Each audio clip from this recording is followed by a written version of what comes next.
রয় মানিক কি দেবো আসলে রয় মানিক দেখা একটাই, সেটা হচ্ছে ধৈর্য ধরে কাজ করতে। জি জি মানিক ভাই, আপনি যে কোনো কাজ করেন না কেন, জি যেমন আমার এই মাইকটা জি মানিক ভাই, কিন্তু প্রায় 2 বছর পরে এটা কিনেছি। জি আগে আপনাদের মতো মোবাইল দিয়ে আমি টুকটাক ভিডিও করতাম, জি, জি। পাবলিশ করতাম। যখন দেখতাম অবশ্যই যে দর্শক আমাকে পছন্দ করতে শুরু জি। করেছে, এখান থেকে কিছুটা আর্নিং আসতে শুরু করে দিয়েছে, জি। তখন কিন্তু আমি এই মাইকটা কিনেছি। ধন্যবাদ পরামর্শ দিতে।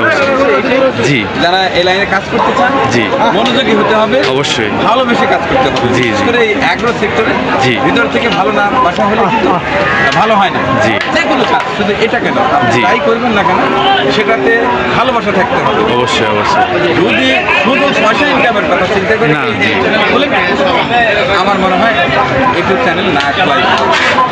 আপনার যে বিষয়টা ভালো লাগে সেই বিষয়ে আপনি কন্টেন্ট বানান, জি। এবং কন্টেন্ট বানানোর পরে আপনি নিজে দেখবেন যে আসলে কন্টেন্টটা কেমন হবে। জি। আগে দর্শক কিন্তু আপনি নিজে করবেন, জি। যখন দেখবেন যে ভালো লাগছে তখন পাবলিশ করবেন, আর নাহলে পাবলিশ করবেন না। জি। বা ওখানে কাট ছাট করে সুন্দর করে ভিডিও তৈরি করে তারপরে আপনি পাবলিশ করবেন, দেখবেন যে আপনার ভালো লাগলেই আপনার দর্শকের ভালো। জি জি, অসংখ্য ধন্যবাদ। তো আমার চ্যানেলের জন্য একটু শুভকামনা, শুভকামনা রইল আপনার চ্যানেল। মনা অ্যানিমেল ভয়েস চ্যানেল। ধন্যবাদ, ভালো থাকবেন। আসসালামু আলাইকুম। আসসালামু আলাইকুম।